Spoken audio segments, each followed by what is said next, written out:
Pain is a good thing physically, because that is your preservation, self-preservation mechanism. But suffering is something that you do in your mind. So pain that happens in your body, you take it in your mind and multiply it 1,000 times or 1,000,000 times, depending on how capable you are, and suffer it 1,000,000 times over.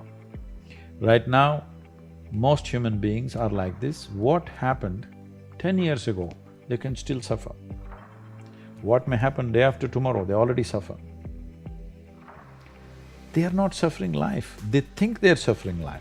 They're not suffering life, they are suffering the two most fantastic faculties that human beings alone have, a vivid sense of memory and a fantastic sense of imagination.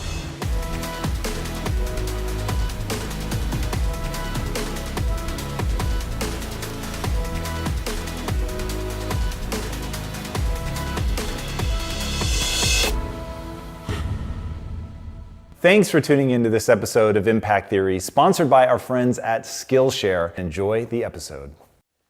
Hey everybody, welcome to Impact Theory. Today's guest is a mystic and New York Times best-selling author who has built one of the largest nonprofit organizations in the world. Named one of the 50 most influential people in all of India, not bad considering the country has 1.3 billion people. He has been invited to speak at some of the most prestigious international conferences on the planet, including the World Peace Summit, the United Nations, and the World Economic Forum. His mission is to raise every human being to the peak of their potential, and to that aim, he established the Isha Foundation, which, with headquarters in both India and the US, has implemented several large-scale human service projects designed to uplift rural areas, help with education reform and environmental stewardship, as well as holistic and healthy living. He's also written several profoundly transformational books, including Inner Engineering, A Yogi's Guide to Joy, and Adi Yogi, The Source of Yoga. So please, help me in welcoming the contemporary spiritual leader with millions of global followers, the man who has cracked irreverent jokes everywhere from MIT to Google on things both mystical and highly practical, the uncompromising Sadhguru.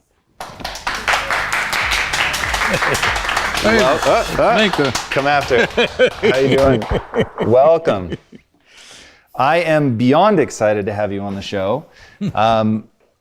Going and looking at what you're trying to accomplish in the world is very much in line with what we're trying to do in terms of human potential, which I think is super exciting, but we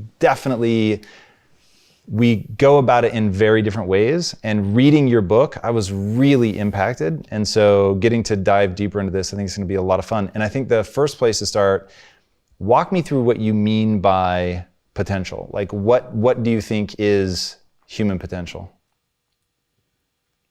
So every creature, from a worm, insect, bird, plant, tree, everybody, all of them are trying to be full-fledged lives. If one sees what's happening beneath the earth in terms of the root systems, it is an enormous effort for a plant or a tree to become a full-fledged tree. Well, an apple tree is not trying to be an oak tree, but an apple tree wants to be a full-fledged apple tree. That effort is on in every life. So is it in human beings. But the problem with humanity is just this, that for every other creature, nature has drawn two lines. Within these two lines, they live and die. So their idea of full-fledged is hitting the ceiling of their life. But if a human being hits a ceiling, he gets frustrated and miserable because nature, this process of evolution has delivered to us to a place where there is only the bottom line, there is no top line, though some human beings are trying to breach the bottom line and go below. That effort also is going on. So essentially, what human life is when life was in the other forms of life that you see on the planet, nature determined a certain compulsive, instinctive ways of functioning. Once you become human, these lines have been removed. You can act consciously. That means What you call as human potential is not of any kind of measurable limit. It can go as far as you desire or as far as you have the courage to walk. So when we say human potential, unleashing human potential, it is not about reaching the peak, it is a trajectory. Because what our life is a combination of a certain amount of time and energy. Time is rolling away for all of us at the same pace. If you sit, it rolls away, if you sleep, it rolls away, if you do something, it goes away, if you don't do anything, it goes away. You're happy or miserable, it goes away. Time is running out for all of us. So it's only the energy that you can do different things with. If you bring your energies to a certain level of intensity and possibility, what somebody does in 10 years, you may do it in 1 year. This means if you live here for 100 years, it feels like in people's impact that you have created, it feels like you lived here for 1,000 years, simply because you have managed your life energies in a certain way.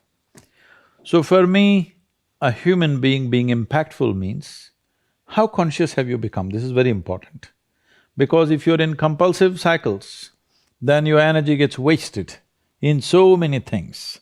If you observe people in a day, let's take 24 hours, in that anyway most people by prescription in America they sleep for 8 hours So 8 hours means 1/3 of life is gone. In the remaining 2/3 they have to eat, they have to, shower, bathroom, this, that, all this, another 2-3 hours gone. So literally 50% of life is gone, daily basis, just for basic maintenance of this life. 50% of the time is gone in maintenance, remaining 50%, what they have. If you look at every single move that they may make with their body, their thought process, their emotions, you will see a whole lot of it is happening in compulsive cycles. Or in other words, if you are little sensitive to life, you will realize you are the biggest issue in your life. So this is one thing that I'm trying to do with people, that you are never the issue in your life. I'm not the issue.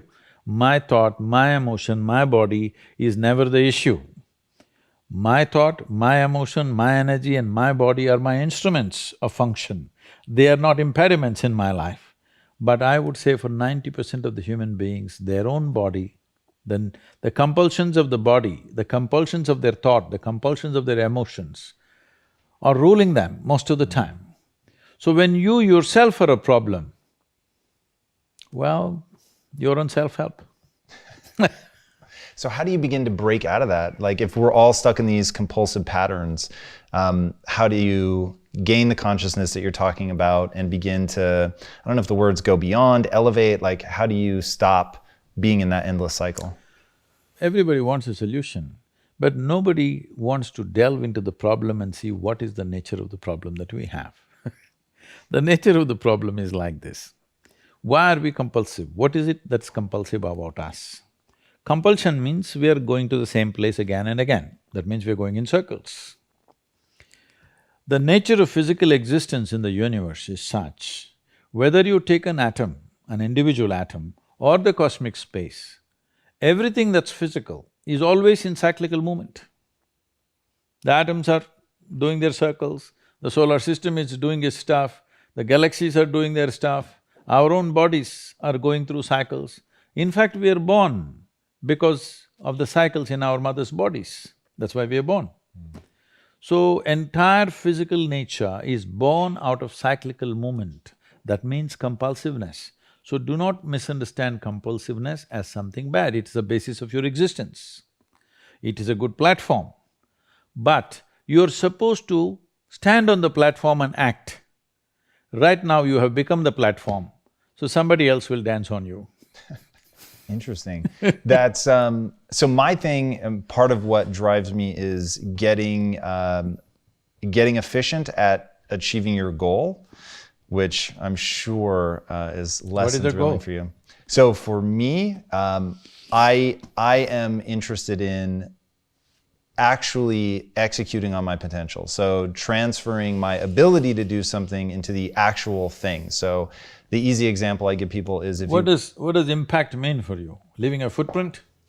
Not quite. So I have a very specific kind of impact that I'm trying to have, which is to help people actuate their potential. So I think that a lot of people, they are capable of extraordinary things. And I think that, to your point about joy, I think one of the things that's absolutely foundational to joy is growth. And so getting people on a path where they believe they can say grow. it that way? That's Why is just, growth foundational to joy? Joy is foundational to growth, isn't it? Probably, yes. But I don't have an insight as to what came first, which is exactly why you're here. No, there is substantial medical and scientific evidence to show that only when you're in a pleasant state of experience, your body and your brain works at its best. There's no argument about that. There's enough evidence to show that. So whatever impact or success or reaching goals or growth or whatever you say, on one level in the physical world, it's about how well you harness your physiological and your psychological process, isn't it? Whether your body and mind works against you or works for you, this is a big difference. So there is enough evidence to show only when you're in pleasant levels of experience, this happens best. So obviously, joy is first, then growth. If you're joyful constantly and you have no fear of suffering because you understand all human experience comes from within you, and so you have managed to create the kind of experience that you want, now growth is possible unbridled. If you have the fear of falling down and suffering, you will not go very high, isn't it? So how do you work through that? How do you help people on that path? Many ways to look at it. One of the simplest ways to see it is all human experience has a chemical basis to it. Right now, let us say you're joyful. If you look at your chemistry, it'll be in a certain way. Let's say you're miserable. If you check your chemistry, it'll be a completely different way. Now we have a technology that with which you create a chemistry of blissfulness. So my chemistry is blissful, doesn't matter what's happening. The drama around me is happening in so many different ways, but this is a privilege that I've kept for myself. Me being joyful or miserable, me being peaceful or disturbed, these privileges I have not given it to anybody else, I kept them to myself. I think every human being should do that. That the privileges of the nature of your experience must be in your hand. Because when you try to act in the world, there are many forces. All of them will not always cooperate. Sometimes they cooperate, many times they will not cooperate, many times they'll turn against you. This is the nature of the world, that's how it should be. World will never happen 100% your way, and I'm glad it is so, because if it all happened your way, where do I go? I'm glad it's not happening your way. Little bit my way, little bit your way, little bit somebody else's way. That's how the world should be. That's very interesting. Is there a way to avoid falling into those traps? Like, I know that you've taken some very different approaches, at least from an American set of eyes, to raising your daughter and not wanting to put a lot of teachings on her. Is that to avoid dogma? Is it to avoid closing doors because you think you know something? Like, how do we, if we were gonna have kids and raise them in a way that stopped them from falling into some of these traps, what would we do? How many parents would dare and encourage their children not to be identified with parents, not to be identified with the religion that they follow, not to be identified with their racial and national and other prejudices that they hold? They all think these things are sacred, isn't it? Yes. These are the things which destroy human potential. Whether you want to turn a human being… See, I see this term and it really hurts me when people say, it's very common, only in America I hear this, I was raised as whatever, Catholic or Baptist or a Christian or Muslim or whatever else I was raised. See, you must raise only cattle and sheep. You don't raise human beings. You have to cultivate a human being. You have to give space and give support of love and support so that a human being grows, because every human being is capable of a unique possibility. Raising means what? A flock is what you raise. You don't raise an individual, isn't it? It's very interesting. So, for this, we need to come to a certain level of maturity within ourselves. The most fundamental thing is, our children need not look like us, need not think like us, need not act like us, need not be us in any way. A child is not a legacy, it's a life. And it is an individual life. It has to be what it has to be. Well, if I do not influence, right now the fear is if I do not influence, somebody on the street will influence the child, on the social media they'll influence the child. So to cultivate a child so that they know that the intrinsic intelligence and being human is more important than being influenced by this or that, it doesn't matter what it is. Whether it's parentage, or it's a priest, or it's a guru, or it's a pandit, it doesn't matter who. Influence is not important. What is important is the intrinsic intelligence finding its full potential. And do you think as we grow up in a modern context that we can avoid adopting those beliefs? You talked one time, I thought this was so interesting, about how every time you get a belief, it's like a conclusion, and every conclusion is a death unto itself, and it's like shutting a door on something. Yes, otherwise, see, you just see, you look at your own picture when you're 5 years of age, it's like this. Slowly it's becoming like this. What is it? You're dying in installments. The more conclusions you make, the less alive you become. This is all that's happened to people. They call this knowledge. This is not knowledge. This is just conclusions that you're drawing about everything. See, with all this scientific exploration, the fact is that even today, we do not know one single atom in its entirety. We know how to use them. We know how to use everything on this planet, but we don't know a damn thing about anything. Over 90% or 99% of an atom is empty. We don't know what that emptiness contains. Over 99% of the cosmos is empty. We don't know what that is. So, this is like I give you a 1,000,000-piece jigsaw, but you found in your hands, you have only 3 of them. With these 3, you make a picture and you're euphoric that you made a picture. Well, I'm sorry, there are 1,000,000 pieces to this. Has anybody gathered all the pieces? No. Then don't make a picture. Wow. You've talked about the only way to really make change is to turn inward. As we look inward, turn inward, go inward, what are we working on awareness, consciousness? Like, what is the… See, right now, what are the instruments of your experience? You know you're here only because you can see, hear, smell, taste and touch. This is the only way you know that you're here right now.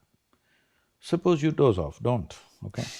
Suppose you doze off, you don't know that you're here, isn't it? Yes. Even though you're here, your heart is beating, everything is functioning, the world is on, we are all here, but you won't know that you're here, nor will you know that I'm here or anybody else is here, isn't it? Yes. All that's happened is, life is on, full on, even within you. Only thing is, these 5 sensory organs have shut down. So your entire experience of life right now is happening because you can see, hear, smell, taste and touch. Just look at the nature of the sensory organs. In the very nature, they're outward bound, isn't it? Can you roll your eyeballs inward and scan yourself? No. Shall I give you a bad example? Sure. Our nose is located right above our mouth. Suppose you don't brush your teeth for 3 days. Though this nose is right here, it won't tell you you have not brushed your teeth.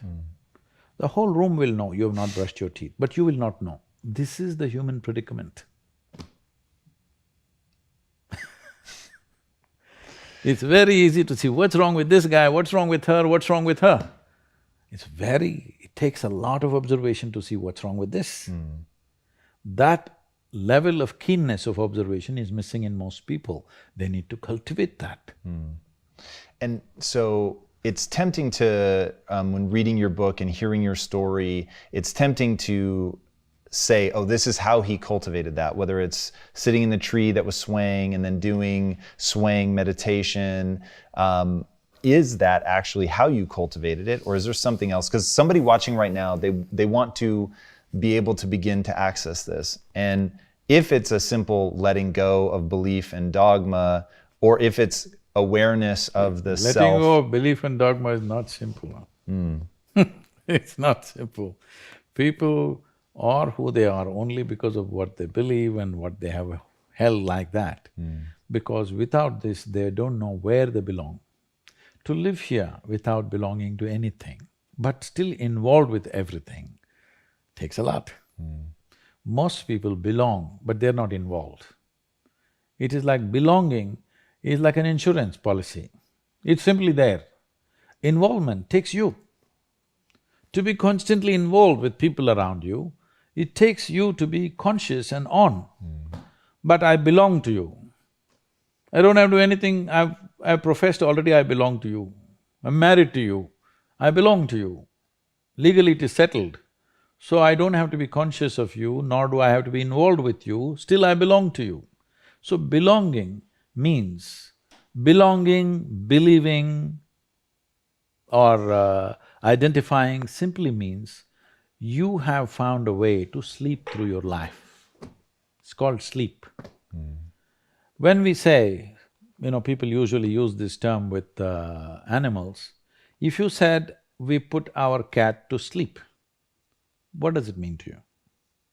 For real? That they killed their cat? Yes. So, I'm talking about sleep in that context.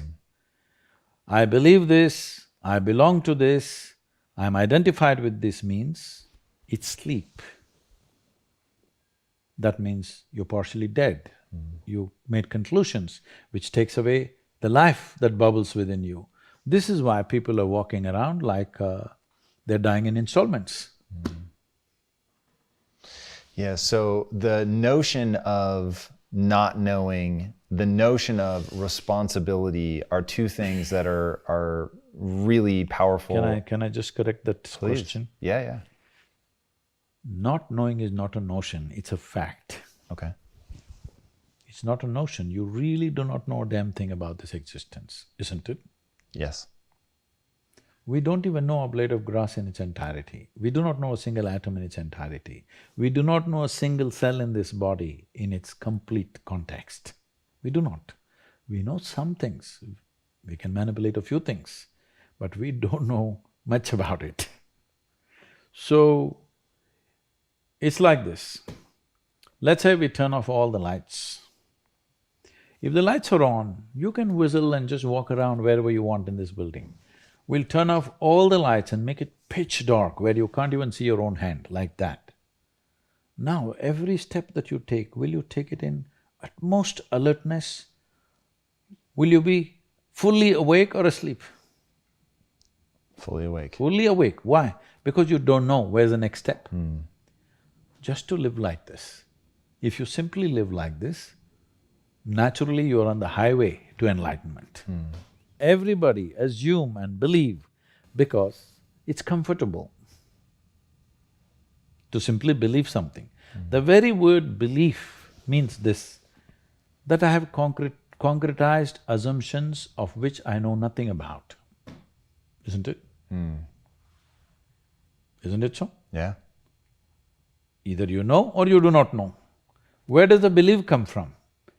When you pretend what you do not know as I know, that's belief. But you can't believe something all by yourself. So you need 100 people around you. That's why always believers are in groups, seekers are alone. Talk to me about a seeker. What is a seeker? Is that something useful to cultivate? You don't have to cultivate this. This is intrinsic to human intelligence. If you do not bullshit yourself with all kinds of things that you do not know as you know, it's intrinsic to human intelligence to seek, isn't it? Yes. You don't have to teach seeking. You have to teach belief systems. You don't have to teach seeking. If you don't teach anything, everybody is a seeker. It is the nature of human intelligence, it naturally seeks. But people want to seek with the comfort of belief. They want to be in the belief system and then seek. This is like tying your boat to the pier and then rowing hard. It's good, it's not bad because it gives you good exercise. It's like being on the treadmill. Most people are on the treadmill because they are not walking or running to go somewhere. They're just trying to tone their muscles, it's perfectly fine. So if that's all you wish to do, it's fine. But if you want to go somewhere, you can't tie your boat and then row, isn't it? If you just let it go, even if you don't row, it will go. What do you tell people about responsibility? It's just your ability to respond. You have to make up your mind. Do you want to retain your ability to respond to every situation that may arise or may not arise in your life? Or do you want to surrender your ability to respond? This is something everybody should make up their mind on. Do you have practices to keep yourself so open and so joyful? Life? That's it. What else? Life is an openness. Death is closing, isn't it? Death is a closure. Life is a possibility. If you're just alive, everything is open. Tell me, can you be alive? Suppose you don't like me. So you don't want to inhale what I exhale. Stop breathing and exist for some time, let me see. Possible? Yes. Without breathing. For a little while. How is little… how much is little for you? To hold my breath? Yeah. I don't know, 30 seconds? 10 seconds, 10 minutes? Definitely not 10 minutes. So I'm saying, if you don't like me, your dislike will not go away in 30 seconds, isn't it? Yeah, for sure. Suppose I hate you, I don't want to inhale what you exhale. I will die within myself, isn't it? Yes. This all people are doing to themselves. I like this guy, I don't like that guy, this is somebody I love, that's somebody I hate, this is belongs to me, this doesn't belong to me. They're just killing themselves, step by step. They are planning to die in installments. If you want to live, here you are. You must make up your mind whether you want to live or you want to die. You want to know the certainty of death in life. This is called belief, this is called belonging, this is called identification, because you are trying to find the certainty of death in the seamless process of life. It's very interesting. When you spend a lot of time speaking, what do you hope people take away? Is there one core thing that you really want people to be touched by? Fundamentally, if people understand that the source of human experience is within you, joy or misery, agony or ecstasy, pleasure or pain, everything comes from within you. If you understand this much, if I understand, suppose right now I think I'm miserable because of you, there's no solution for my life, isn't it? Because all you have to do is walk in front of my home, I will become miserable. So simple it is. You don't have to kill me, you just have to walk around in front of me. I will die within myself every day.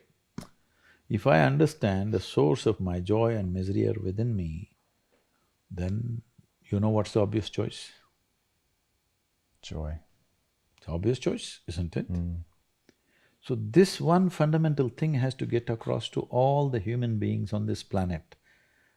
Your experience is entirely determined by you. This is what the word karma means, unfortunately. It's become something else here. Karma means action.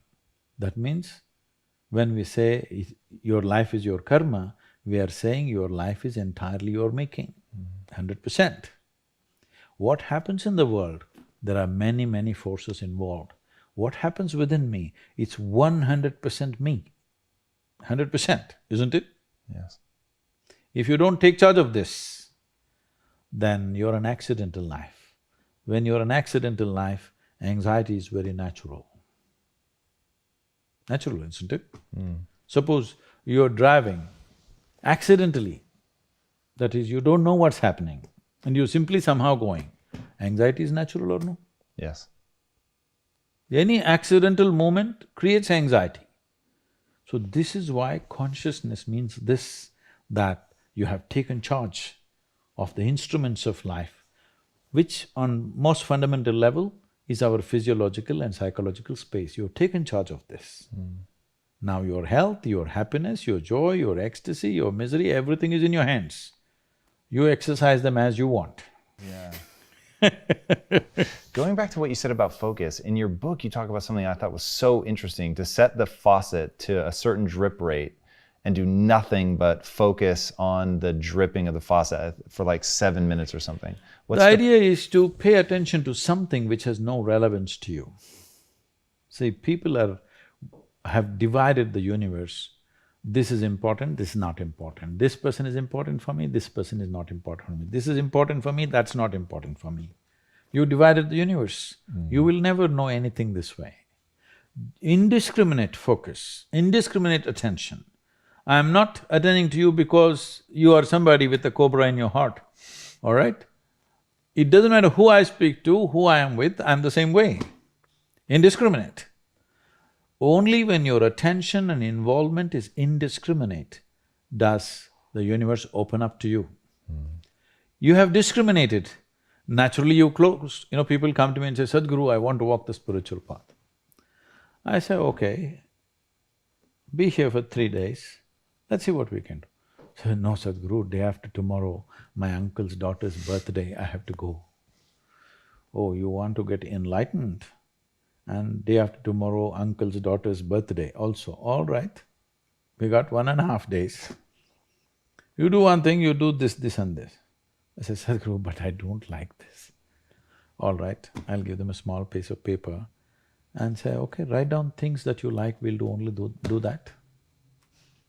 You won't believe it, in this entire universe, most people like only 3 or 4 things. Wow.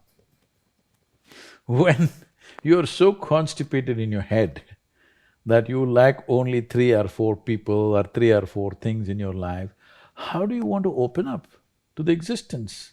Because life is happening because of its openness. This is a fundamental difference between death and life is, people are thinking it's just breath, all right, on one level. That is also openness. Whether you allow this to happen or you don't allow it to happen, whether you did it consciously or unconsciously, but it's happening, isn't it? Openness is on every subatomic particle, is in communication with everything. That's why this is going on. Breath is happening, so much is happening in connection with everything. It is only in openness you're alive. As you close doors, you're dying in installments. Dying in installments is torture. See, life is fantastic if you're alive and fully alive. If you're dead, it's good, at least the neighbors may think so. This may sound very not so compassionate, but I'm saying, everybody dies, you and me will die, all right? If you're dead, the game is over. But if you're half dead, oh, this is endless torture to yourself. When you are being tortured, of course you'll share it with everybody else. Talk to me about your motorcycle accident and having to have your calf sewed back together, which is without anesthesia. How is that possible? I'm not that young anymore. Today I would take anesthesia. Those were wild days. But the notion of the difference between pain and suffering I thought was very useful. See, pain is physiological, it's there. If there's no pain, most people would not even know how to protect themselves. See, just because there's no pain in this, see what all you have done to it, isn't it? See, there's no pain in this, so that's why you took it off. If there's no pain in your nose, maybe you would have taken it off. Right. Because there are many advantages. You will take in about 22% extra oxygen if you just remove this one thing, contraption. Wherever there is no pain, people are messing with it like crazy, isn't it? They call this hairstyle, they call it so many things. Yeah. Suppose there was no pain in the entire body in Los Angeles, people would pull out their stomach bag and you think they wouldn't do it? No, I think they probably would. Only pain is helping them to preserve themselves, isn't it? So pain is good. There's no physiological pain. Most people would not know. I hear in United States there's one group, they call themselves something, I forget that word. They're actually cutting their fingers off, their hands off on the video. Whoa. They're posting it online. There's a group like that. Whoa. Can you imagine this? No. In spite of so much pain, if there was no pain, almost everybody would have cut themselves off in the name of fashion, they would have cut themselves into ribbons. Wow. So pain is a good thing physically, because that is your preservation, self-preservation mechanism. But suffering is something that you do in your mind. So pain that happens in your body, you take it in your mind and multiply it 1,000 times or 1,000,000 times, depending on how capable you are or how stupid you are, and suffer it 1,000,000 times over. Right now, most human beings are like this. What happened 10 years ago, they can still suffer. What may happen day after tomorrow, they already suffer. They are not suffering life, they think they're suffering life. They're not suffering life, they are suffering the two most fantastic faculties that human beings alone have, a vivid sense of memory and a fantastic sense of imagination. Why do you think that depression and anxiety, suicide are so rampant right now? See, one thing is, the survival process has become easier than ever before. Believe me, in the morning if you need a bucket full of water, if you had to walk a mile to the river to get one bucket of water, and your family needed 25 buckets of water, you would have no time to mess yourself. Now you have a lot of time to mess yourself because our survival is better organized than ever before. Another thing is, most human beings do not know how to manage their biochemistry without physical activity.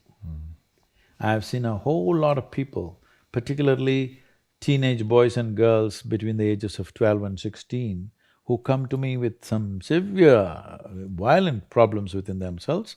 If you leave them like that, they may kill themselves or kill somebody else, they're in that kind of state. Many of them have even killed their parents, it has happened all over the world. And in 2017, when I came to know that in India, which is not so much suicidal in that sense because there's a huge family support and stuff like that, in spite of that, in 2017, 18,600 children below 18 years of age committed suicide, out of which 7,200 are below 15 years of age. So 12, 13, 14-year-olds who must be bubbling with life are wanting to take their own lives. Why? Obviously we're doing something fundamentally wrong with the society, isn't it? Yes. Our goals and our stupid ideas of what is success is driving them nuts. Because we are trying to use our children like racehorses. That's interesting. And when you say that as something that represent us, that we've turned into something amazing, or in what way are they like racehorses? See, when you understand life as a race, if you're in a race, what's the objective? You must reach the finish line quick, isn't it? Yes. What is the finish line of your life? Death. There you have it. This may not be a conscious process, but life within you is understanding it like that. When you… see, you must understand this, whether you are conscious of it or not, any human being. Right now, if you make yourself miserable, you must understand you are sending a message to every cell in the body that I don't want to live. You might not have articulated it in your head yet, but when you become miserable, you notice suddenly your body seems heavy and it's like, doesn't want to get up from this chair. Have you seen this? Yes. When you're happy, you're willing to bounce at everything and do everything, bend backwards if necessary. Why this is happening is the message has gone to every cell in the body, this guy wants to die. They're all thinking, okay, what can we do to help him? But by then, of course, you recover. So you want to die, you want to live, you want to die, you want to live. The body is getting confused because you must understand this is a very intelligent body. It's taking instructions from you. Every cell in the body has enormous sense of memory and intelligence. If you keep sending wrong messages, if they act, you're dead. Because you're sending contradictory messages, you're not dead, you're half dead. You can give it any number of exotic names. Essentially, you have turned your intelligence against yourself. This is supposed to work for you, but now you've turned it against yourself, it's working against you. Yeah, I know I'm putting words in your mouth, which is very dangerous, but the whole notion of being half dead, I feel like you really address how to live fully in your book, Inner Engineering, which I was just really, really impacted by. If you had to define what inner engineering is exactly, how would you say it? See, do you agree with me that our lives today as a generation of people has become far more comfortable and far more convenient simply because of our understanding of science and our exploitation of that knowledge as technology? Yes, definitely. We are the most comfortable generation ever in the history of humanity, no question about it, isn't it? Yes. We are super empowered because of this science and technology. As there is a science and technology for our external well-being, there is a whole science and technology for inner well-being. Unfortunately, most cultures have ignored this and thinking that if we make all the external arrangements well, everything will be okay. United States of America is a huge statement that this is not how it works. Well said. The most affluent country on the planet, 70% of the population are supposed to be on prescription medication. Yeah. Wow. What's the best way for people to interact with you? They don't have to interact with me because… To learn from you, maybe. Because we can talk, if inspiration is what you need, encouragement was what you need, I'm willing to talk. But talks will not bring solutions. They will bring some clarity. Solution will come only when you take a proper inward step. That's what inner engineering process is. We are doing everything possible to deliver it in as simple and as practical measures as it can be done. There was a time it was taught in such a complex way. Today we have simplified it, broken into 5 different pieces, offering it as 5 layers of program so that people can experience it in small doses and slowly, step by step, they can go. I'm seeing as you come into more and more affluent societies, their steps are far more baby steps than other people. That's interesting. So, we have broken it into many steps so that small steps you can take one by one. And your website is the best place for that? Yes. Okay. It's a good place to go. Perfect. Isha.sadhguru.org, that's what it's called. Okay, and we'll link to that as well. Our organization is 100% volunteer organization. So we are not professional in our approach, and I'm very proud of that because I'm not interested in how much somebody is doing. I'm very interested in how they're doing it because that's what changes the quality of who we are. Because the content of our life will not change our life. It is the context of our life which changes our life. That's interesting, very interesting. Because your content you have changed and you see people are not happy. Content of our life is phenomenally enhanced compared to how our grandparents lived here, isn't it? Even in this country. Yes, definitely. How can people change their context? That's what inner engineering is about. If your context shifts from your psychological and physiological process to the life process that you are, everything has changed. Because we must understand this. As we sit here, this is my body, that's your body, this is my mind, that's your mind. But there's no such thing as this is my life and that's your life. This is a living cosmos. Everybody is free to capture as much as they want. If you capture substantial amount of life, your very presence will become a significant life. Otherwise, you will become a mediocre life. This is the important thing. It's not the knowledge you gather in your head, it's not the muscle that you gather in your body, it's the life. How much of a life are you? This will make you significant in your very presence. If world gives us an opportunity, we'll do something impactful. Otherwise, we are just a significant presence. A huge oak tree standing outside, it is not trying to create any impact. It is just impactful. If you go under its shade, you'll feel it. Otherwise also it's impactful. Most people notice it only when it's gone. What is the impact that you want to have on the world?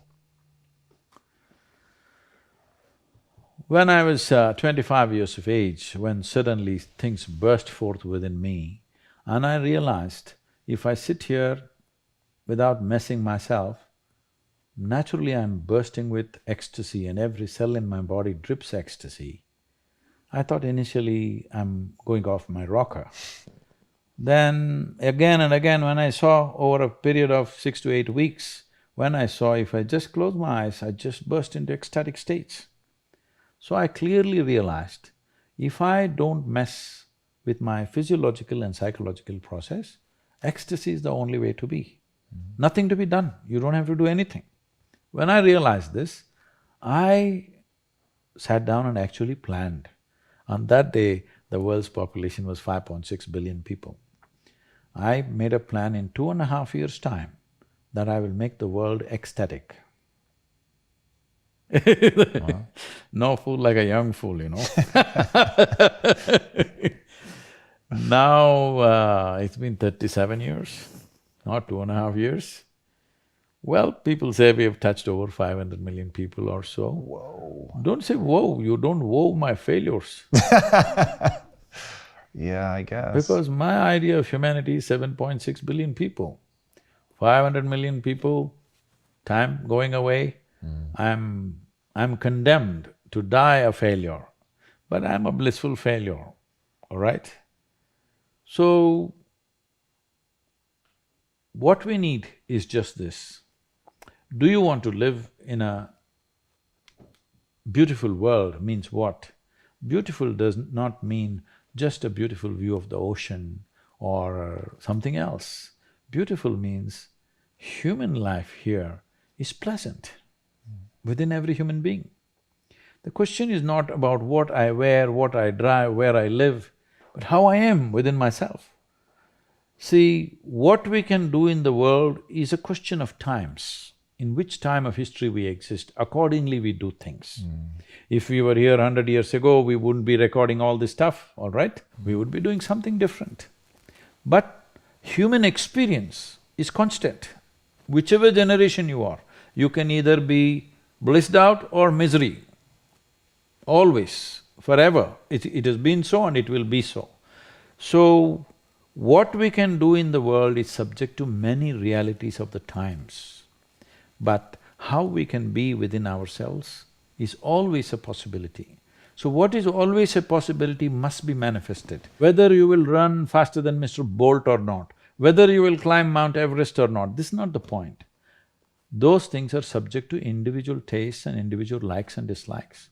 But will your experience of life on this planet be pleasant or not? At least this one thing we must determine, that every human being's experience of life on this planet is pleasant. That much we must do and it's doable.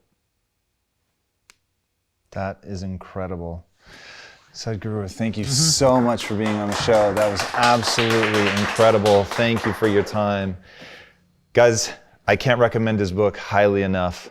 Check it out, Inner Engineering, it's phenomenal. If you haven't already, be sure to subscribe. And until next time, my friends, be legendary. Take care. Thank you again so much. Wow, that was really amazing. What's up, Impactivists? If you want to acquire new skills or improve the ones you already have, then you're going to love this.